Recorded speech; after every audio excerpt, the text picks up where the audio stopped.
रात्रीच्या जेवणानंतरचा शतपावलांचा व्हिडिओ बनवतोय, 10 मिनिटाचा टायमिंग लावतोय. शतपावली का करायची?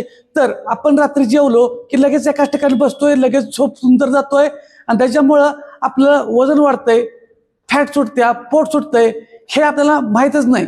आणि जरी माहीत असलं आपल्या हालचाली हळूहळू कमीत कमी व्हायला लागलेत. मग आपण काय करतोय? आहाराला दोष देतोय, जेवणाला दोष देतोय. मग जे कधी कधी लय वजन वाढलं, लयच पोट सुटलं की आपण जेवण पण कमी करतोय. तर हे चुकीचं आहे. त्याच्या आधी एक मिनिट सांगतो नवीन लोकांच्यासाठी. नवीन लोकांनी लक्ष द्या की हा व्हिडिओ दररोज बनवला जातो, फक्त आजच नाही. आणि त्याच्याबरोबर माहिती सांगितली जाते. म्हणजे एका शतपावलाच्या व्हिडिओनं तुमचं पोट किंवा वजन कमी होत नसतं. तर ह्या तुमच्या सवयीमुळं तुमच्या शरीरावरती एक्स्ट्रा वजन, एक्स्ट्रा फॅट वाढत नाही. लक्षात घ्या. आपला गोल काय असतो की आपण फक्त वजन कमी करायचं आहे, पोट कमी करायचं आहे, एवढंच बघतो. पण ते वाढूच नये म्हणून सातत्य काय करायचं, ह्याची सवय लावायसाठी हे दररोजचे व्हिडिओ आहेत. मग नवीन एखाद्या लोकांना शंका पडू नये म्हणून सांगितलं. आता आपण मेन मुद्द्यावरती पळूया की तुम्ही सातत्याने हालचाल केल्या, तुम्ही जे काय पण खावा, साखर 100% पूर्ण बंद करायची गरज नाही. खावा पण प्रमाणात खावा. साखर खावा, तुम्हाला भात खावा, चपाती खावा, भाकरी खावा, पूर्ण बंद करायची गरज नाही. त्याचे फक्त सगळं प्रमाणात खायचं आहे. आणि त्याच्याबरोबर प्रोटीनयुक्त, फायबरयुक्त आहार घ्यायचा आहे. आता हे झालं भाकरी, चपाती, भात ह्याच्या संदर्भात. मी चहाबद्दल थोडं सांगतो. आता चहा प्यायचा आहे, प्या. थोडं साखरेचं प्रमाण हळूहळू कमी करा. दिवसात जर 5-6 कप चहा होत असेल तर त्याला कमीत कमी आणूया. 2 कप आणूया, सकाळी 1, सायंकाळी 1. ठीक आहे. सगळाच कायमचा बंद करायची गरज नाही. काय म्हणतो बघा, पूर्णपणे बंद करायची गरज नाही. पण त्याच्या अगोदर चहाचा 1 कप क्वालिटी चहा साखर टाकून मस्तपैकी दुधाचा पिऊ वाटतो की नाही? हा, प्यायच्या अगोदर फक्त 1 मिनिट काढायचा, थोड्या थोड्या हालचाली करायच्या. जसे आपले व्हिडिओ असतात 30 सेकंद, 40 सेकंद, 50 सेकंद, 1 मिनिट, त्यातल्या कुठल्या पण तुम्ही ऍक्टिव्हिटी हालचाली करा. फक्त 1 मिनिट झाली. मग मस्तपैकी खुर्ची पायावर पाय टाकून किंवा तुमच्या जे काही घरात कोच असेल त्याच्यावरती बसून मस्तपैकी चहाचा आस्वाद घ्या. पण थोडासा नियम काय पाळायचा, त्याच्या अगोदर कॅलरीज बर्न करायच्या. 30 सेकंद, 40 सेकंद, 50 सेकंद, 1 मिनिट हालचाली करा. त्यानं काय होईल? जादू नाही होणार, पण कॅलरीज बर्न व्हायला चालू झालं ना. म्हणजे जे काय तुम्ही परत घेणार आहे त्याची ऑलरेडी आपण शरीरामध्ये इंधन जाळायची प्रोसेस केली. आणि नंतर आणखी काय तर थोडी ऍक्टिव्हिटी करा चहा पिऊन झाल्यानंतर. मग किती भारी होणार आहे बघा. इतकं भारी मस्त होणार आहे की लय भारी. मग ह्या सवय आपल्याला लागायला लागल्या. तुम्हाला कळतंय, खाण्याचा परिणाम शरीरावर होऊन देण्याच्या पेक्षा त्याला जाळायचं आहे. पण कशातनं? कॅलरीज बर्न करून, व्यायामाच्या किंवा हालचाली, शारीरिक हालचाली करून त्याच्यातून. मग आता ह्याच्यातून तुम्हाला काय वाटतंय, कसं वाटतंय ते परत हळूहळू अनुभव येईल. एका दिवसात लगेच नाही. आता मी सांगितलं म्हणून चहा प्यायच्या अगोदर जरा केलं, पुन्हा चहा प्यायला, पुन्हा जरा हालचाल केलं, परत लगेच मला विचारू नका काहीच कमी झालं नाही. तुम्हाला खाण्यापासून मी थांबा म्हटलेलं नाही. सवय बदलत जाऊया, काय होत नाही. फक्त पॉझिटिव्ह एनर्जेटिक राहायचंय. फिटनेस आपल्याला चांगला ठेवायचा आहे. पोटावरती एवढा पण त्याग करायचा नाही की त्याला बिचारायला असं म्हणजे म्हणतो नाही तोड दाबून मारू नका त्याला. त्या पोटाचा त्याच्यावरती काय करायचं हे बघूया. त्याला पूर्ण काय पाळायला लागत नाही. फक्त पाळायला लागतो एक शब्द, म्हणजे प्रमाणात. चौरस आहार हवा आहे. म्हणजे तुम्हाला फॅट पाहिजे, कार्बोहायड्रेट्स पाहिजेत, कॅलरीज पाहिजेत. ह्याच्यात बरोबर मग आता आपल्याला प्रोटीन, फायबर अगोदर खायचं चालू करायचं आहे. त्या ताटामध्ये हे आलं पाहिजे. त्या जेवणाच्या वेळेला किंवा नाश्त्याच्या वेळेला हे आलं पाहिजे. मग तुम्हाला काय सगळंच खाल्लं तरी चालतंय, प्रमाणात. पण प्रमाणात जेवणामध्ये.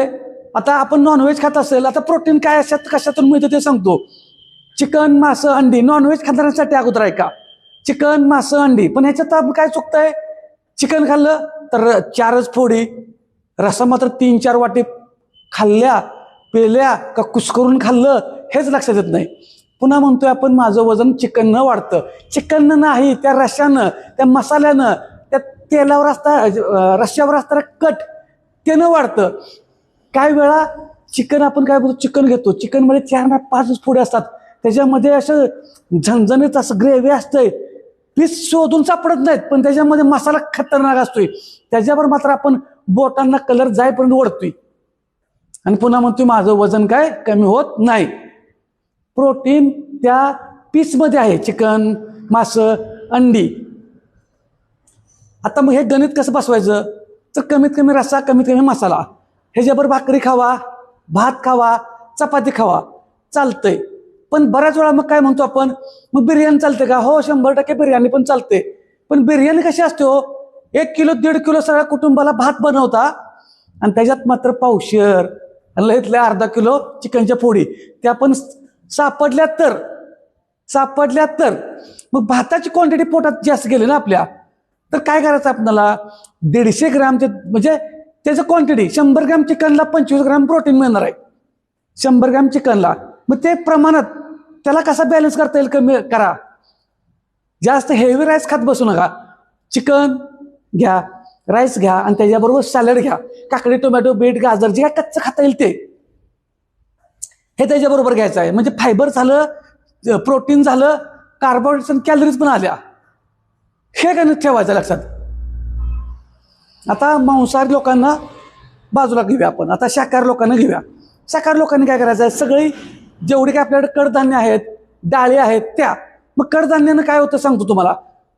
कडधान्यामध्ये 9 अमिनो ऍसिड कमी आहेत, म्हणजे पूर्ण प्रोटीन कडधान्यामध्ये होत नाही. पण त्याच्याबरोबर ज्यावेळेस आपण कार्बोहायड्रेट्स खातो, मग कार्बोहायड्रेट्स म्हणजे काय, आपल्या भाषेतलं सगळं, त्यातलं सायन्समध्ये येऊ नका, आपल्या भाषेत चपाती, भाकरी, भात ह्याच्यामध्ये कार्बोहायड्रेट्स असतात. मग हे आणि कडधान्य मिक्समध्ये खाल्लं की त्याच्याबरोबर त्याचं जे काही पूर्ण प्रोटीन बनतं ते ह्याच्यातून सगळ्या बॅलन्स बनतं. मग त्याच्यातल्या जे काही कमतरता आहेत, जे अमिनो ऍसिड कमी आहेत कडधान्यामध्ये, त्याचा बॅलन्स होतो आणि प्रोटीन तयार होतं.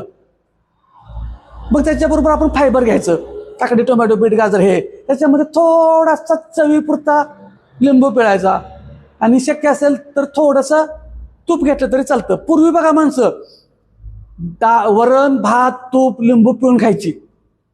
बघा त्याला पण काहीतरी आहे ना, सेमच आपण करू शकतो. पण आपलं आता उलट होतंय, वरण कमी होतंय, भात जास्त होतोय. मग हे गणित जेव्हा तुम्हाला कळलं की प्रमाण कशाचं वाढवायचं, कशाच कमी करायचं आहे, झालं. इथंच सगळं तुमचं पोट कमी करायचं, वजन कमी करायचं, फिटनेस चांगला ठेवायचा, तुम्हाला तुमचं गणित सुटायला चालू होतंय.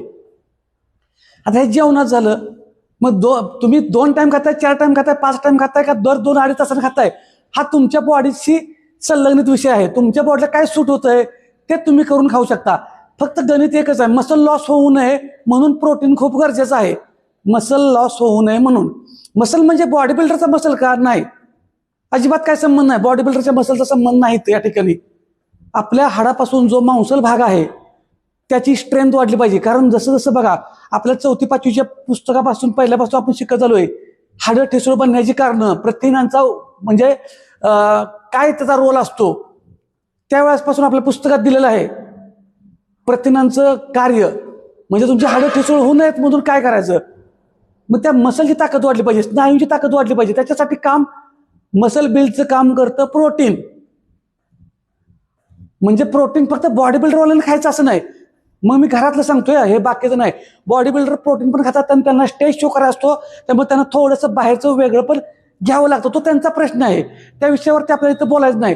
पण ते तुम्ही प्रोटीनला नावं ठेवत बसू नका. प्रोटीन काय आहे ते समजून घ्या. प्रोटीन गुगलला सर्च करा, युट्यूबला सर्च करा, चॅट जीपीटीला सर्च करा, जेमिनीला सर्च करा. जे काही एआयचे टूल्स आहेत त्याच्यावर प्रोटीन काय काम करतं, प्रोटीन कशासाठी उपयोगी आहे हे समजून घेण्याचा प्रयत्न करा. जोपर्यंत तुमच्या डोक्यात प्रोटीनची माहिती कळत नाही तोपर्यंत तुम्हाला वजन कमी करायला, पोट कमी करायला, फॅट कमी करायला लक्षात येणार नाही. मग तुमच्यापाशी सगळेजण गोळा होतील आणि तुम्हाला म्हणतील तुमचं वजन लय वाढलंय, तुम्ही हे खावा ते खावा, हे खाल्लंच पाहिजे तर होणार. असं काही नाही. तुम्हाला घरच्या आहारातून 1 नंबर रिझल्ट येतो. हे अशा दररोज आपण माहिती सांगतो. ह्या माहितीसाठी फक्त सगळं घरातले कुटुंब एकत्र या, शतपावली एकत्रित्या करा, एकत्रित्या कुटुंब येईल तुमचं. नुसतं एकत्रित येईल नाही, सगळ्यांचे मोबाईल, जे एकच मोबाईल लावा. मी म्हणतोय म्हणून लावाय असेल तर लावा, लावलंच पाहिजे असं काही कुणाला कंपल्शन नाही. पण सगळ्या कुटुंबाचं जर आरोग्य चांगलं जपत असेल, चांगलं राहत असेल तर तुम्हाला हे करायला काय अडचण आहे.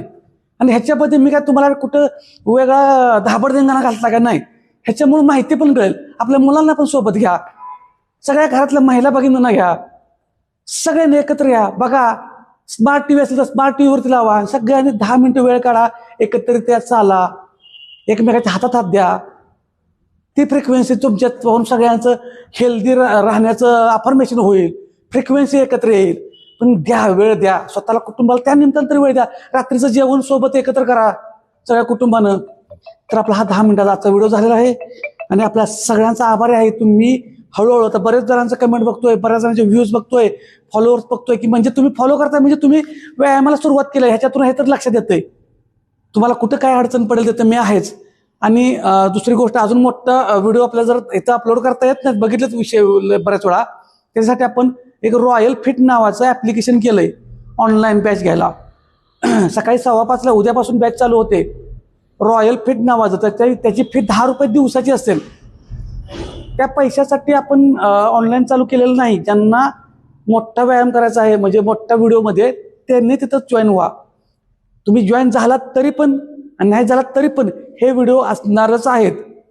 ह्या व्हिडिओला कुठेही खंड नसेल. हे व्हिडिओ दररोजचे तुम्हाला मिळणार आहेत. पण त्यासोबत जर करायचं असेल तर, आणि किती रुपये, 1 कप चहाची 10 रुपये किंमत आहे. ती पण त्या ॲप्लिकेशनच्या जे काही मेंटेनन्स असेल त्याच्यासाठी आहे. आणि सगळ्याच गोष्टी म्हणतात ना, आपण मोफतच ठेवणार होतो की फुकटची किंमत नसते असं बऱ्याच जणांनी सांगितलं किंवा आहे आपण ऐकतोय, म्हणून 10 रुपये नाम मात्र ठेवलेत 1 कप चहाचे. तेही त्या ज्या दिवशी तुम्हाला जॉईन व्हायचं त्या दिवशी भरा, असं अन्यथा काही हे नाही. आणि अजून ते काम चालू असल्यामुळं काय तर थोड्याशा तांत्रिकदृष्ट्या अडचणी येतात, त्या पण सॉल्व्ह केल्या जातील. समजून घ्या फक्त. पण हे व्हिडिओ आहेतच. तो व्यायाम जर केला तुम्ही तरी पण दिवसभरातल्या लहान लहान ऍक्टिव्हिटी करायच्या आहेत दर 1 तासानंतरच्या, अशाच माहितीसाठी फॉलो करा. धन्यवाद.